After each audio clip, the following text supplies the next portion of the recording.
Donc bonjour à toutes et tous, bienvenue donc sur cette visio Focus SCPI, visio un petit peu particulière puisqu'on a la chance aujourd'hui d'accueillir deux petits nouveaux. Je commence par Patchy Roche qui nous a rejoint début janvier et qui prend en charge la responsabilité du développement de Focus SCPI. Vous le savez, c'est un projet qui nous tient à cœur depuis maintenant 4 ans. Il y a eu la première version avec l'activité que vous avez connue jusqu'à présent, c'est-à-dire la partie service, veille du marché et animation sur le terrain.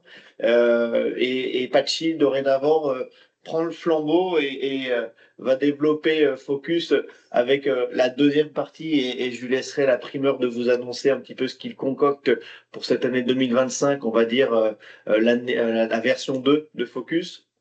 On se retrouve aujourd'hui donc avec Ayman aussi, Cory, qui est analyste financier chez Rock Data. Malheureusement, et puis c'est comme ça, c'est pas grave. Jonathan Diver ne peut pas être avec nous ce matin. Petit problème d'avion. Donc Ayman, tu le remplaces au pied levé. Merci, merci pour ça.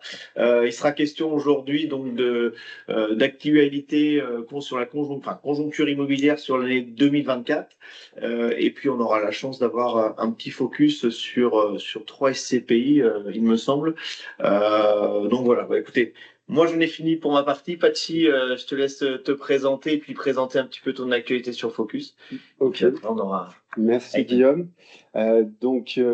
Bonjour à tous, Patchy Roche. Donc là, j'ai repris les rênes un petit peu du développement de Focus SCPI. C'était important, avant de démarrer et de passer la parole à Ayman de Rock Data, de vous faire part des principales missions de Focus SCPI. Au moins, vous aurez une vision claire du service qu'on peut vous apporter. L'objectif, dans un premier temps, ça va être pouvoir de relancer l'ensemble de la communication dont vous avez l'habitude de recevoir. Donc, comme aujourd'hui, on va organiser des webinaires assez réguliers. On va notamment organiser 3 webinaires sur cette année. Donc, on va faire notre webinaire en mi-parcours en début d'été et un en fin d'année pour faire l'état du marché et des différentes perspectives et opportunités que présente forcément le contexte. Et je vais pouvoir aussi relancer toutes les lettres de conjoncture et les bilans trimestriels en lien toujours avec la publication des bulletins trimestriels des sociétés, publiés par les sociétés de gestion. Je vais vous faire part de l'ensemble des ratios qui sont très importants des SCPI qu'on référence. Et bien sûr, vous avez aussi accès au baromètre de l'immobilier directement accessible sur notre site, sur l'espace immobilier de la plateforme UNEP. Et là, vous avez des indicateurs précis à l'instant T de l'évolution du prix de la valeur de la part, du taux de distribution et de la capitalisation. Et aussi, vous avez une répartition sectorielle et géographique de chaque SCPI, bien sûr, qu'on a en référencement. Bon, bien sûr, maintenant, de part, vous allez être bien informés. L'objectif aussi, c'est de pouvoir vous apporter tous les aspects réglementaires, donc vous proposer des formations validantes en présentiel ou par webinaire. C'est pareil, on vous communiquera là-dessus par email toutes les informations qui seront bien sûr éligibles à vos heures précieuses de DDA. Et également, je pourrais aussi participer à l'ensemble de vos actions commerciales, réunions, événements, de manière très personnalisée en fonction forcément de vos demandes. Et le cœur du recteur de Focus SCPI, c'est de pouvoir vous apporter vraiment une vision globale et notre expertise dans le domaine de l'immobilier en faisant une veille et sélection des SCPI. Aujourd'hui, on vous propose une sélection de 15 SCPI, mais c'est amené à évoluer. On va pouvoir, on est en ce moment en rencontre beaucoup de sociétés de gestion pour faire évoluer cette offre et de pouvoir vous la proposer quand notre parcours de souscription en ligne sera disponible directement sur notre site internet. Et bien sûr, en lien aussi avec ce parcours de souscription, on vous proposera également plusieurs services de créer, par exemple, des partenariats sur des solutions de financement et forcément le conseil sur des stratégies de démembrement et autres, sur les personnes morales, etc., pour vous apporter vraiment une plus-value dans vos rendez-vous. Donc voilà, vous avez toutes les informations sur les principales missions de Focus. Vous allez avoir mes coordonnées dans tous les cas. N'hésitez pas à aussi échanger directement avec les 6 commerciaux qui sont en lien avec vous, qui pourront vous donner toutes les informations et vous apporter des aides précieuses. Et également, vous pouvez me contacter directement. Donc maintenant, je vais passer la parole à Ayman, donc qui va vous parler forcément du bilan 2024, qu'est-ce qui s'est passé sur le marché des CPI et forcément les plusieurs perspectives aussi qui se dessinent sur cette année. J'en profite, les micros sont coupés, mais il y a un question-réponse. On pourra peut-être pas répondre à toutes les questions dans l'heure, mais on s'engage à y répondre a posteriori. Donc merci beaucoup Patrick, merci beaucoup Guillaume pour l'organisation de ce webinaire. Encore une fois, je tiens à m'excuser du fait que Monsieur Diver ne sera pas là, comme l'a mentionné Guillaume en début de webinaire. Cela est dû à un problème qui est indépendant de notre volonté, mais nous allons assurer tout de même cette présentation. Donc comme l'a assuré Guillaume il y a quelques instants, nous allons faire un retour global donc, sur les CPI en 2024. Et probablement voilà, également voir des perspectives pour l'année 2025.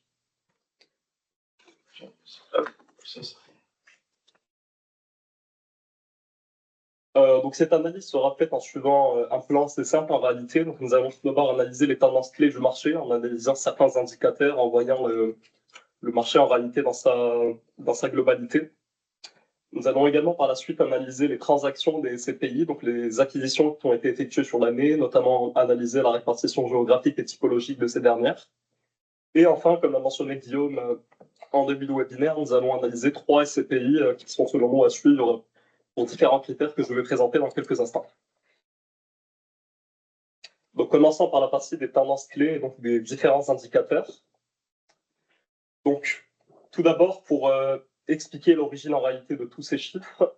Donc nous avons 127 SCPI qui ont été analysés par Rocket Data, donc par notre équipe d'analystes. Cet échantillon, ma foi, qui est assez vaste, regroupe un ensemble assez diversifié en réalité de SCPI. Donc les 3 types de SCPI, on va dire, qui se distinguent sont les SCPI de bureau, les SCPI de commerce et les SCPI diversifiés. Il y a également d'autres types de SCPI que vous voyez donc ici à l'écran, les résidentiels, ceux qui sont liés à la santé, l'éducation, ou encore tous les loisirs comme le tourisme, enfin la logistique. Mais les 3 types de SCPI qui restent quand même distingués sont les SCPI de bureau, de commerce, ainsi que les SCPI diversifiés. Pour cette année 2024, cela constitue un record. Je vais en réalité présenter 2 chiffres. Donc le chiffre que vous voyez à l'écran, donc 15 SCPI lancés sur l'année 2024, c'est le chiffre qui a été donc obtenu par Rocket Data pour les SCPI pour lesquels nous avons véritablement obtenu une date en 2024, mais ce chiffre peut être élargi à 19 SCPI si nous comptabilisons également des SCPI lancés en décembre 2023, donc qui peuvent être également comptabilisés sur l'année 2024, sachant qu'il n'y a pas eu d'activité sur l'année précédente. Et Ayman, comment tu évalues, enfin Rocket Data, comment vous analysez un petit peu cette évolution récente du nombre de SCPI créés sur le marché? C'est, comme je l'ai mentionné il y a quelques instants, qu'on a vu le nombre de SCPI en réalité exploser sur cette année 2024, ce qui montre, on va dire, un attrait de plus en plus poussé vers ce type d'actifs en particulier. Et beaucoup d'acteurs voilà, qui veulent rentrer dans le marché de l'immobilier en créant voilà, par leur SCPI, en accédant tout simplement au marché par ce moyen. Donc un marché de plus en plus dynamique pour répondre assez rapidement. Donc c'est plutôt une phase dynamique qu'une saturation en fait. Absolument, absolument. Okay. Et donc, pour continuer sur cette logique de SCPI lancée en 2024, nous observons également 8 nouveaux acteurs, donc 8 nouvelles sociétés de gestion qui ont lancé des SCPI en 2024, ce qui démontre encore une fois, Guillaume, que de plus en plus d'acteurs voilà, sont attirés par les SCPI, par cet actif, et donc visent à créer leur propre SCPI sur cette année, donc 8 sur l'année 2024. Donc passons désormais à la collecte des SCPI et je vais également tenter de présenter celle-ci d'un point de vue, on va dire, un peu macro, pour présenter globalement la tendance clé du marché de l'immobilier dans sa totalité et lier celle-ci au secteur des SCPI. Donc sur cette année 2024, on est sur une collecte nette de 3,57 milliards, qui, comme nous voyons en fait en comparaison avec les années précédentes, constitue tout de même une baisse. Donc 3,57 milliards sur l'année 2024, 5,8 milliards sur l'année 2023 et une année record donc en 2022 de 10,24 milliards. En réalité, nous avons décidé de montrer ce graphique de la sorte pour montrer en fait l'impact qu'a eu la crise du Covid et donc les différentes réglementations de la BCE, entre autres des taux d'intérêt. Donc entre l'année 2020 et l'année 2022, on était sur une période donc de crise, hein, c'était la période de Covid avec les différents confinements, etc. Et l'objectif de la BCE était de relancer l'activité économique en baissant les taux d'intérêt, ce qui a entre autres poussé donc l'investissement, notamment dans le secteur des SCPI. Donc on voit avec une collecte de plus en plus grande entre 2020 et 2024. Néanmoins, le comble de cette situation de la BCE était une hausse de l'inflation, qui a commencé à apparaître sur les dernières années, non seulement sur le secteur, sur tous les secteurs en réalité. Donc l'inflation a explosé, dépassant le seuil de 2% en Europe, ce qui a donc suivi par une politique inverse, qui était une politique de hausse des taux d'intérêt et donc une baisse des investissements, ce qui se démontre ici assez bien, donc avec une baisse, avec une collecte qui passe de 10,4 milliards, de 10,2 milliards à environ 6 milliards en 2023 et environ 3,5 milliards en 2024. Donc une baisse qui est principalement due à la conjoncture économique, à ce climat, on va dire, de reprise économique post-Covid, donc une hausse des taux d'intérêt de la BCE. Pour évoquer très rapidement donc, la collecte brute, pour cette année 2024, elle s'élève à 4,51 milliards. Et comme on voit donc ici sur ce graphique, la collecte a tendance à être un peu plus élevée en réalité sur le quatrième semestre par rapport aux autres semestres. Donc ici, ça a distingué que rien que sur le semestre, le quatrième semestre 2024, on a dépassé le seuil des 1 milliard, ce qui n'était pas le cas depuis le troisième semestre de l'année 2023. Donc c'est une statistique qui est quand même à évoquer. Pour parler des types de SCPI, donc comme j'ai eu l'occasion de le montrer au départ, on voit que les SCPI de type diversifié prennent de plus en plus d'importance en réalité dans ce marché, au détriment des SCPI de bureau qui étaient prédominantes à l'époque. Cela est dû à plusieurs raisons, mais la principale, c'est donc encore une fois une conjoncture un peu macro, où les entreprises, dans un climat de post-Covid, ont de plus en plus eu recours en fait au télétravail et n'ont plus besoin en fait d'open space ou de grands bureaux comme ce n'était le cas avant 2020. Et donc, particulièrement sur le secteur de bureau, on observe des vacances. Ces secteurs ce type d'actifs sont de moins en moins demandés, ce qui pousse les CPI à s'orienter vers d'autres types d'actifs, donc ici en l'occurrence les CPI diversifiés. Et on voit également que les CPI de commerce, la logistique entre autres, restent présentes, mais c'est surtout les CPI diversifiés qui sont présentes avec à peu près 85% de la collecte qui est captée par ces dernières.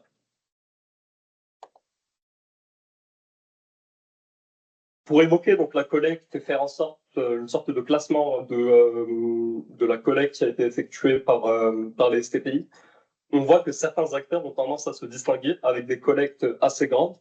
Donc ici, vous allez simplement les avoir à l'écran, donc avec Transition Europe qui est à 430 millions, Hydrocozen à 360 millions, Forum Origine à 325 millions, Remake Life à 256 et Épargne Pierre Europe à 192. Mais l'idée en réalité de cette analyse, et de montrer que le marché est peu homogène en réalité et est dominé par cette sorte de marché oligopolistique, si je peux appliquer le terme au secteur des SCPI. Entre autres, on voit que certaines SCPI ont tendance à énormément collecter, c'est les SCPI qui sont mentionnés plus tôt, qui attirent à peu près 50-45% donc de la collecte globale de toutes les SCPI, ce qui est énorme. Et donc le reste des SCPI qui représentent 56%, mais le fait d'avoir simplement 5 SCPI qui dominent 50% du marché démontre qu'il y a une certaine dépendance en réalité à l'égard de ces pays, donc qui ont tendance à pousser le marché à la hausse ou à la baisse. Et cette idée s'applique également donc, aux gérants qui ont tendance à gérer ces pays. Donc on observe que, comme pour les actifs, on a en réalité le marché est dominé par très peu de gérants, donc ceux qui sont ici à l'écran, qui représentent ici environ un peu plus de 50% du marché, de la collecte. Et donc, encore une fois, ça montre que la collecte est principalement attirée par certains acteurs spécifiques, et donc un marché à deux vitesses. D'une part, des acteurs qui collectent énormément et qui ont tendance, on verra plus tard, à offrir des chiffres, des indicateurs, des taux de distribution assez élevés, et d'autre part des SCPI qui collectent très très peu et qui sont par conséquent très très peu voilà, attirantes vis-à-vis des investisseurs. Donc ici, c'est une petite comparaison que nous faisons depuis quelques années chez Rocket Data. On compare grosso modo la collecte entre les CPI dites bancaires, donc qui dépendent d'un réseau bancaire, comme BNP, Amundi, etc., et les CPI dites indépendantes. Et donc ici, dans ce cas, on voit que les CPI indépendantes ont pris l'ascendant à partir de 2022 à peu près, et que celles-ci attirent plus de collectes. Mais après, cela s'explique également par le fait que ces CPI restent tout de même majoritaires sur le marché, donc ces statistiques peuvent être analysées de différents points de vue. Donc, passons désormais à la capitalisation des CPI, et vous allez très rapidement voir en fait que cela peut être comparé donc à la collecte sur l'année 2024. Donc, avant de dire ça, nous avons pensé donc sur l'échantillon analysé à montrer grosso modo la tendance qu'a le marché. Donc, il y a 7 hausses de prix de part sur cette année 2024 pour 16 baisses de prix de part. Nous avons décidé volontairement de ne pas évoquer le nom de ces pays. L'objectif ici étant encore une fois voilà, de faire une analyse globale du marché sans forcément faire un focus particulier sur chacune d'entre elles. Donc, par rapport au 3T 2024, la capitalisation est sur une légère hausse de 0,21% et s'élève aujourd'hui donc à 85,45%. Néanmoins, il est important de préciser que la collecte a beau évoluer, cela peut être lu d'un autre point de vue. Plusieurs SCPI, en réalité, sur cette année 2024, ont décidé de baisser le prix de part, ce qui a eu tendance, en réalité, à augmenter donc, la capitalisation moyenne, donc le nombre d'actifs en circulation fois le prix. Néanmoins, cela a eu tendance à baisser, au contraire, la capitalisation moyenne par SCPI, donc qui s'élève à 643 millions. Donc c'est un fait à préciser que malgré le fait que la capitalisation peut augmenter, cela peut être caché, on va dire, d'autre part par une baisse de prix de part des CPI que nous avons vu avec les 17 baisses précédemment. Concernant la capitalisation donc, par gérant, encore une fois, on voit ici que certains acteurs dominent assez clairement le marché. Donc ceux que vous voyez à l'écran, la Française Reign, Premia, Mundi, Sofidy et Corum, capte encore une fois à peu près environ 50% de la capitalisation globale du marché, ce qui démontre encore une fois une dépendance vis-à-vis d'un nombre assez réduit d'acteurs dans le secteur de la SCPI. Donc les 5 sociétés de gestion en l'occurrence qui sont montrées à l'écran attirent à peu près 40% de la collecte de la capitalisation totale du marché, ce qui est assez énorme. Passons désormais à la liquidité des SCPI, donc qui est un problème majeur vis-à-vis des investisseurs. Les investisseurs n'ont pas envie d'investir dans un actif qu'ils ne pourront pas vendre sur une certaine durée. Cela s'applique non seulement au secteur de l'immobilier, mais en réalité à tous les actifs. Lorsqu'on achète plutôt quelque chose, on a envie de la vendre quand on veut et au prix qu'on veut. Or, dans le secteur des SCPI, il existe un indicateur qui permet donc d'analyser en quelque sorte la liquidité. Donc, il s'agit des parts en attente de retrait des SCPI. Donc, pour expliquer très rapidement ce système, les SCPI qui sont majoritaires sur le marché sont des SCPI dites à capital variable, donc qui exigent, grosso modo, lorsqu'une personne achète pour qu'elle se retire du marché, une autre personne ou une institution doit entrer pour acheter ces mêmes parts. Et donc, les parts sont dites compensées à ce moment-là. Néanmoins, lorsque les personnes achètent, mais que personne ne rentre par la suite sur le marché, si la personne souhaite vendre ses parts de SCPI, ces parts sont dites en attente de retrait, autrement dit que quelqu'un achète ces parts, ce qui cause un véritable problème. Et on voit ici donc qu'en 2024, on a environ 9 200 000 parts en attente de retrait, donc environ 2,2 milliards et 2,36% de la capitalisation globale du marché, ce qui démontre voilà, que ce chiffre peut paraître assez bas, 2,36% de la capitalisation, mais cela démontre qu'il existe un véritable problème de liquidité sur le marché qui peut être donc, on va dire, réglé par les sociétés de gestion et cela de diverses façons. Okay. Et pour les épargnants qui souhaitent sortir, quels dispositifs sont proposés par les sociétés de gestion pour compenser ces parts en attente? Alors, le principal dispositif donc, qui est mis en place par les sociétés de gestion est ce qu'on appelle donc, un fonds de remboursement qui est mis en place par ces sociétés de gestion et qui vise donc dans ce cas à repayer en fait les investisseurs pour leur permettre de enfin vendre tout simplement leur part de SCPI. Néanmoins, il est important de préciser que ces fonds de remboursement ont beau exister, les sociétés de gestion ne communiquent très peu dessus. Je peux donner quelques noms de sociétés de gestion qui communiquent dessus. On a par exemple Amundi qui le fait assez bien. Néanmoins, voilà, sur les 127 SCPI qui ont été analysés ici, du moins sur les bulletins trimestriels qui ont été analysés par nos équipes, nous avons eu moins de 10 SCPI, à vrai dire, qui avaient officiellement annoncé avoir mis en place un fonds de remboursement. Donc ce dernier peut exister, mais du moins ce n'est pas très transparent de la part des sociétés de gestion qui ne communiquent pas énormément dessus. D'accord.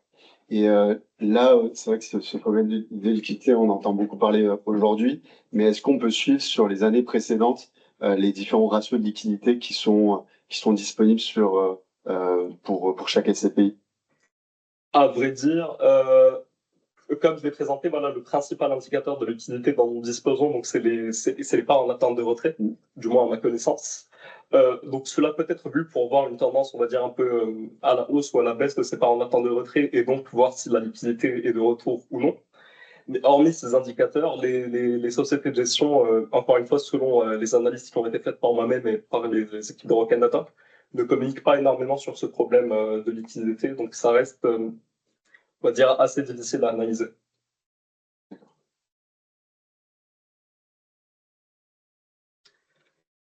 Donc désormais, nous allons analyser d'autres indicateurs, notamment de performance. Donc sur cette année 2024, le taux de distribution des SCPI qui est calculé donc avec le dividende annuel brut global sur l'année divisé par le prix au 1er janvier s'élève à 4,72%, ce qui constitue une légère hausse par rapport aux 2 années précédentes où il était à environ 4,50%. Comme on le voit ici, la légère hausse pour cette année 2024, mais donc pas non plus quelque chose de très très flagrant. Ça reste une hausse.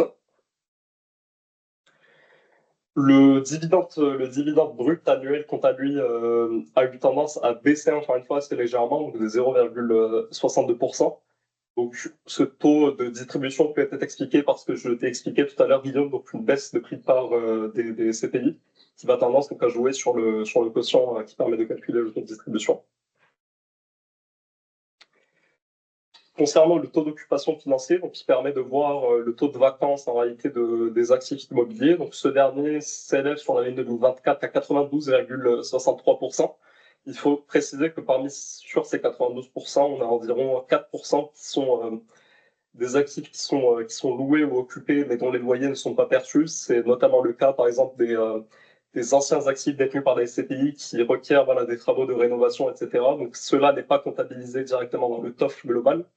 Mais si on retire ces actifs, le taux d'occupation financier s'élève à 88,6% sur cette année, ce qui constitue une légère baisse donc, par rapport au trimestre précédent, pas non plus significatif. Concernant les transactions et les acquisitions des différentes SCPI, donc sur cette année 2024, du moins sur l'échantillon que nous avons analysé, nous avons eu 433 actifs qui ont été achetés un peu partout en Europe et dans le monde. Cela représente un volume d'environ 3,6 milliards d'euros pour environ 1,9 million de mètres carrés, donc une année avec beaucoup d'achats. Néanmoins, le chiffre a beau paraître assez grand, on observe encore une fois, et pour revenir en fait à ces tendances macro qui expliquent ce changement sur le secteur de l'immobilier, que depuis 2022, le volume d'acquisition a tendance à baisser. Donc 10,74 milliards qui était un record en 2022, tout comme la collecte, 6 milliards et 3,61 milliards. Donc généralement, ce volume d'acquisition va suivre le volume de collecte des SCPI. Si les SCPI ne collectent pas, elles ne peuvent pas acquérir de nouveaux actifs, ce qui est assez évident. Donc, encore une fois, pour redonner assez rapidement les SCPI avec le plus d'acquisition, on observe donc, que certains acteurs, comme présenté précédemment, se distinguent ici, donc avec Tiroco qui a environ 430 millions plutôt d'actifs achetés, Remake Life de 319, Transition Europe 314, Quorum Origine 290 et Vendôme Région à 246 millions, encore une fois pour tous ces chiffres. Ici, c'est une analyse qui est assez importante à préciser en réalité, surtout pour nous autres Français. Donc, ce que vous voyez à l'écran, c'est la répartition donc, des différents types d'investissements d'un point de vue géographique sur les dernières années. On voit que l'étranger, principalement, donc l'Union européenne, mais pas que, on a également des CPI qui vont aux États-Unis, notamment Quorum, a eu tendance à prendre de plus en plus d'importance, donc alors que ça oscillait entre 2020 et 2023 entre 40 et 45%, disons, voire encore moins. On atteint aujourd'hui donc à peu près 65% de volume d'investissement à l'étranger, ce qui est assez énorme.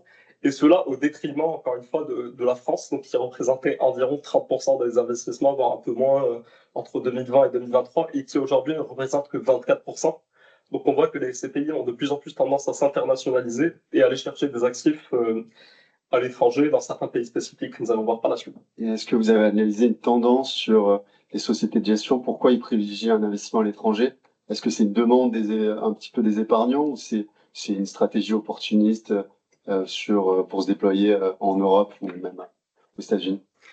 C'est ce que j'allais présenter par ailleurs sur notre SCPI, enfin sur notre diapositive suivante. J'en profite pour répondre. Il est neuf, il est propre, il est. Et Léa? Ça te change, hein? Ah non, mais franchement, je sais pas. Excusez-moi pour ça. Donc, pour revenir donc, à la répartition géographique des acquisitions, on voit que certains pays ont eu tendance à se distinguer sur les dernières années, notamment le Royaume-Uni, les Pays-Bas, l'Espagne. Il y a également 2 autres pays que nous n'avons pas mis ici sur ce graphique, sachant que les volumes ne sont pas très élevés, mais qui vont, à notre avis, apparaître sur les 2-3 prochaines années. Il s'agit du Portugal d'une part et de l'Estonie d'autre part. Et donc, pour répondre à ta question, Guillaume, alors, il y a beaucoup de Guillaume mais il y a un Pachi quand même. Excusez-moi. Pour répondre à ta question, Pachi, ces investissements à l'étranger sont donc guidés par 3 principaux facteurs. Déjà, d'un point de vue réglementaire, les achats à l'étranger, notamment au Royaume-Uni, permettent des baux assez longs, donc sur 25 ans, ce qui n'est pas possible en France. Donc les CPI ont tendance à se projeter sur le long terme en achetant des actifs principalement au Royaume-Uni, donc pour cette principale raison. Il peut également s'agir d'un point de vue tout simplement fiscal. Certains pays ici proposent une fiscalité qui est plus favorable que de l'investissement en France, donc qui peut être conjugué donc, aux facteurs réglementaires des baux longs. Et pour certains pays, donc les 2 que j'ai évoqués récemment, c'est également la tendance économique, on va dire, un peu plus globale de ces pays, donc qui ont une croissance de plus en plus grande sur les dernières années, qui voient des secteurs apparaître. C'est le cas, par exemple, de l'Irlande ou encore du Portugal, qui ont des croissances assez élevées. Enfin, pour l'Irlande, encore une fois, cela est guidé par le secteur de la tech qui porte en réalité le pays. Donc, je te dirais que c'est ces 3 principaux facteurs. D'une part, les facteurs réglementaires qui permettent des baux longs, c'est le principal à notre avis. D'autre part, la fiscalité. Et pour conjuguer un peu les 2 et légitimer des investissements, un climat économique, on va dire, idéal et propice à un investissement sur le long terme, que ce soit dans le résidentiel ou dans le bureau par ailleurs.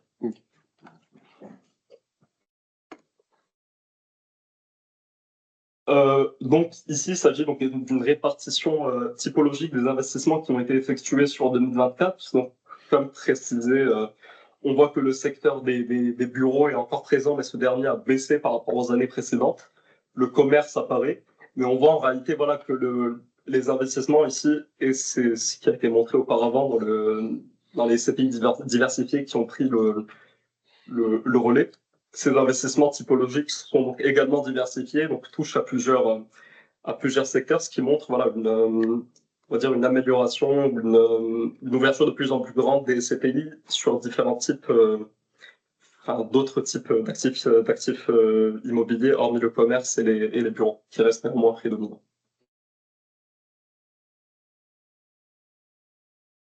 Donc ici, c'est pour présenter très rapidement donc, le rendement AEM des investissements qui ont été effectués donc, sur le quatrième trimestre 2024. Donc ce rendement AEM est à 8,02%, ce qui est à fois assez neuf. Alors que veut dire AEM, peut-être, petite précision? C'est le rendement acte en main. Donc c'est en réalité un type de transaction. Donc le rendement acte en main, c'est le rendement donc, en prenant en considération l'ensemble des frais qui sont liés à l'achat de ces actifs immobiliers, donc les frais de notaire, etc. Donc, pour le présenter assez rapidement. C'est un indicateur essentiel pour les acquisitions. Et donc enfin, pour finaliser, nous allons vous présenter 3 SCPI qui sont selon nous à suivre, et cela en comparant avec les différents indicateurs précédemment montrés. Donc, pour expliquer très rapidement la méthodologie qui est utilisée, donc nous allons prendre en considération les critères d'accessibilité de ces SCPI, mais également des critères purement macroéconomiques, donc les critères récemment utilisés, donc le TOF, le taux de distribution, la capitalisation, etc. Donc, la première SCPI que nous vous présentons, c'est la SCPI Immoran, donc qui appartient à la société de gestion Sofidy. Elle est accessible en nue propriété, en versement programmé et en contrat d'assurance vie. Elle ne propose néanmoins pas le réinvestissement des dividendes. Elle a un taux de distribution légèrement supérieur à la moyenne de cette année qui, comme présenté avant, était à 4,72%. Un TOF qui est également équivalent, légèrement inférieur au TOF de cette année, qui était à 92,6, 92,1 ici dans ce cas, ce qui n'est pas il n'y a pas un très très grand écart. Et donc une répartition géographique et typologique. Donc pour commencer avec la géographique, des actifs qui sont situés en France, en Allemagne principalement, mais également dans d'autres pays qui ne sont pas spécifiés ici, mais les deux principaux, principalement en France, mais également en Allemagne. Et qui est cette SCPI qui concentre ses actifs donc dans des actifs de commerce à hauteur de 54%, et dans des actifs de bureau, 37%, mais également d'autres actifs, mais ces deux, le commerce et le bureau, restent prédominantes pour Immorant. La deuxième SCPI que nous vous présentons est Iroko Zen. Donc, pour cette SCPI, elle est accessible en nue propriété, en versement programmé, en réinvestissement de dividendes et en contrat d'assurance vie, donc très très accessible comme SCPI. Les indicateurs présentés surpassent également d'assez loin d'ailleurs pour certains la moyenne de cette année, avec notamment un taux de distribution à 7,32% sur l'année 2024 qui dépasse les 4,7% de cette année, et un TOF encore une fois qui dépasse largement le taux d'occupation financière de cette année, donc à 98 et 99 on peut arrondir, contre 93 pour le TOF moyen de cette année.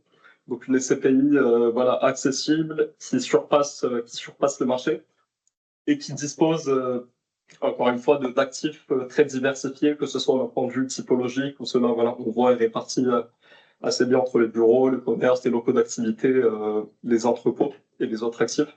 Mais également au niveau international, on a principalement des actifs en France, mais également dans d'autres pays d'Europe, le Royaume-Uni, l'Irlande, l'Espagne, pour revenir à ce qu'on disait auparavant. Donc on voit que cette SCPI suit assez bien la tendance d'internationalisation qui a été visible sur les dernières années. Alors, juste, je me permets, petite précision. On ne compare pas deux SCPI en l'occurrence, puisque au quotidien, nous, on se bat pour dire qu'il y a des marchés de l'immobilier et des SCPI. Immorant, c'est une SCPI qui est de 88, avec un patrimoine beaucoup plus important que Kiroko. Donc, c'est normal finalement qu'on n'ait pas le même taux de distribution. Ce qui est à noter, c'est ce TOF qui est supérieur à 90%. Iroko étant beaucoup plus jeune. Voilà, je pondère un petit peu, mais on ne compare pas ces deux SCPI. On l'a jamais fait. Et c'est deux SCPI qu'on adore. Et je crois que la troisième aussi, on l'aime beaucoup. Et elle est encore dans une autre catégorie de SCPI. Là, Iroko, elle, n'a pas de frais d'entrée. Voilà, c'est des SCPI complètement différentes. Merci beaucoup pour cette intervention, Guillaume. Et donc la troisième SCPI que nous vous présentons, donc la SCPI Cap Foncière et Territoire, donc qui appartient à Foncière et Territoire, la société de gestion. Donc pour revenir encore une fois à l'accessibilité de cette SCPI, accessible en nue propriété, en versement programmé et en contrat d'assurance vie, donc pas en réinvestissement des dividendes, enfin ne propose pas le réinvestissement des dividendes. Un taux de distribution supérieur à la moyenne du marché, avec environ 6% de TD sur l'année 2024. Un TOF qui est également remarquable, qui surpasse le TOF moyen de cette année. Des actifs, voilà, pour le dire, comme vient de le dire Guillaume, 47 actifs qui sont donc cette fois-ci uniquement présents en France, ce qui n'est pas mauvais par ailleurs, et qui sont répartis, donc principalement ici on voit des CPI de bureaux, mais également d'autres types d'actifs immobiliers, donc des locaux d'activité, des commerces, ce qui démontre encore une fois voilà, la volonté de cette SCPI de diversifier voilà, ses actifs immobiliers, donc de suivre encore une fois ces tendances de marché. Mais là, c'est pareil, c'est une SCPI avec des frais, avec un tout petit peu plus d'ancienneté qu'Iroko, et un taux de distribution qui est vraiment très bon, hein, 6%. Encore une fois, on est sur une troisième typologie d'SCPI qui a traversé brillamment cette crise. Nous, on aime beaucoup aussi Cap Foncière et Territoire. Je vois Assurance Vie parce qu'on l'a chez Prépa. Pour moi, c'est une, entre guillemets, sans être péjoratif, petite SCPI intimiste qu'on aime beaucoup mettre en avant, que ce soit en direct ou en assurance vie, et on mérite également de s'y intéresser. C'est brillamment géré par les équipes de Frédéric Durand également.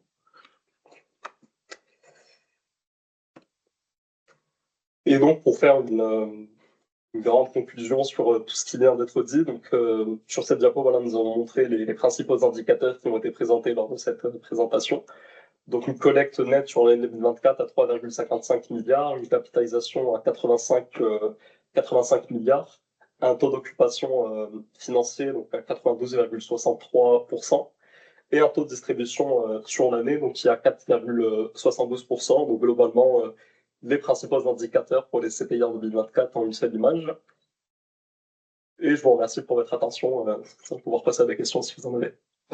Donc là maintenant, on va passer aux questions. Il y avait une question notamment sur la classification des CPI bancaires et les CPI indépendantes. Est-ce que, par exemple, Arkea, le groupe Arkea, vous les considérez en bancaire ou en indépendante? Alors malheureusement, je ne saurais pas vous donner l'information comme ça de tête. D'accord. Mais je peux revenir vers vous avec la réponse. Et pareil, bon, on vous donnera toutes les informations là-dessus.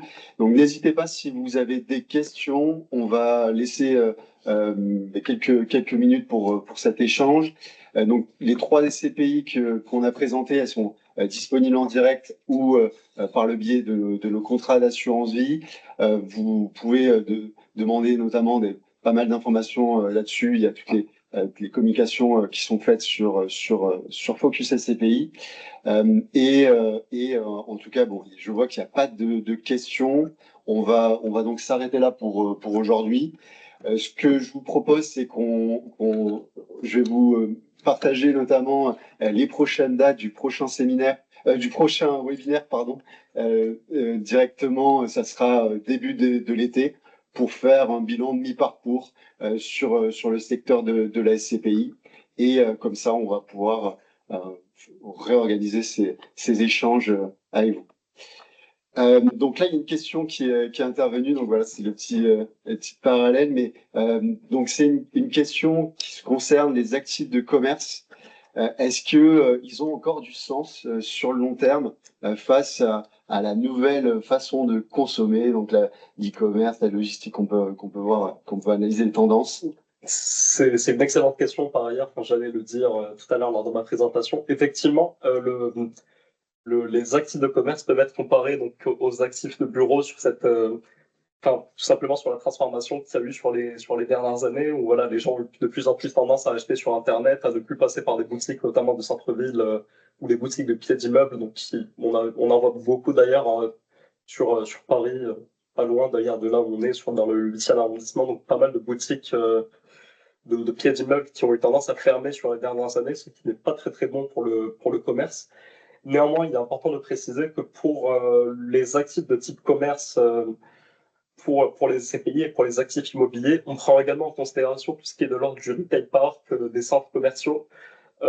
Donc ces actifs immobiliers ici, certes, ont eu une baisse d'activité sur les dernières années, c'est évident.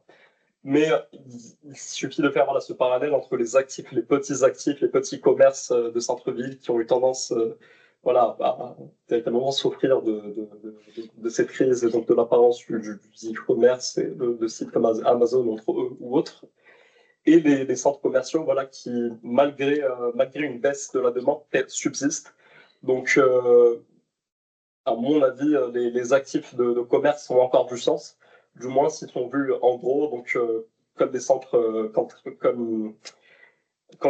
j'arrive plus à parler, comme des centres commerciaux. Alors pour autant, il y a quelques années de ça, je sais pas si c'est toujours le cas, mais en tout cas, j'ai quand même l'impression qu'il y a eu cette tendance-là. On prenait l'exemple de la Fnac Darty, qui avait dans de grandes villes, et notamment pas loin d'ici, de grandes Fnac. mais avec le Figital, ce qu'on appelle le Figital, on venait sur des tailles beaucoup plus petites, parce qu'en fait, on va commander en ligne, mais on va aller le chercher dans les 2 heures. Est-ce que c'est toujours une tendance ou c'est encore une fois, ça c'est terminé? Cette tendance du digital prend de plus en plus d'importance. On le voit un peu partout. Actuellement, même des commerces qui étaient, pour donner un exemple assez clair et personnel, les courses qui étaient à l'époque effectuées, donc en allant dans un commerce spécifique, en allant dans un supermarché, on a vu sur les dernières années l'apparition de Drive pour différentes marques que nous n'allons pas citer ici. Et donc, effectivement, cette tendance prend de plus en plus d'importance. On conserve tout de même des boutiques, mais qui sont également mis en parallèle donc, du système en ligne. Les deux fonctionnent en réalité en parallèle. En fait, avec un stock de produits plébiscité, on va dire, et ça permet d'aller chercher par moment. Ça fait tourner, ça évite. Mais ça requiert néanmoins d'aller se déplacer sur le commerce, d'où l'utilité de ce dernier. Mais si la tendance augmente de cette façon sur les prochaines années, ce qui n'est pas espérable évidemment pour les commerces, on pourrait voir une disparition quasi totale de ces boutiques qui pourraient tout simplement livrer à domicile, mais on en a encore loin, et heureusement, pour les actifs de commerce. Et j'en profite, hein, les SCPI que tu as cités tout à l'heure, ce que je viens de citer là, ça vient de leurs propos, et c'est pour ça que l'intérêt d'une SCPI, c'est de pouvoir investir dans des tendances du jour pour gommer celles du passé. C'est la vie d'une SCPI, et je sais que par exemple c'était le cas d'Imorante, entre autres, qui investissait il y a quelques années de ça sur de petits commerces de centre-ville type Monodéli, c'est des 60 à 100 mètres carrés. C'est sûr qu'on n'est plus sur les grandes surfaces commerciales, mais je pense que ça répond, en tout cas je l'espère, à la question de Yanis de Souza. Écoutez, je pense que il n'y a pas d'autres questions. Non, il n'y a pas de questions. Peut-être là-haut. Hop, nouvelle publication. Pardon. Le prix de remboursement via le fonds de remboursement que peuvent mettre en place sont à la valeur de retrait. Généralement, oui, ça peut être légèrement différent, mais généralement, c'est à la valeur de retrait. Alors, nous, pour parler de ce qui se passe en ce moment sur certaines SCPI de nos contrats, le fonds de remboursement est fortement décoté par rapport à la valeur de retrait, l'ancienne valeur de retrait connue, mais ça, c'est sur un temps donné. Alors, c'est peut-être le cas pour certaines SCPI, en tout cas pour nous, c'est pas le cas du tout. Le fonds de remboursement est décoté par rapport à l'ancienne valeur de retrait. On pourra vous envoyer d'ailleurs pour les clients concernés la liste des SCPI soumises au fonds de remboursement dans nos contrats assurés par Aura Davi. Ça vous donnera une petite idée de la valeur, la valeur de rachat qui est mise en place actuellement et pour une période donnée par certaines SCPI. Écoutez, je pense qu'on a fait le tour, monsieur. S'il y a d'autres questions, vous nous les envoyez, puis on pourra vous répondre individuellement. Dans la limite du nombre de questions, hein, pas plus. Donc voilà, écoutez, je vous laisse conclure. Bon, mais très bien. En tout cas, merci à Ayman de pouvoir prendre le relais de Jonathan. En tout cas, n'hésitez pas, comme l'a dit Guillaume, à poser vos questions et on se retrouve pour le prochain rendez-vous. Notamment, on va vous proposer une formation validante sur les prochains mois pour pouvoir vous former et vous permettre d'avoir les 2 heures de DDA pour vos formations continues. En tout cas, à très bientôt et on échangera plus tard sur tout ça. Merci beaucoup. Merci. Au revoir.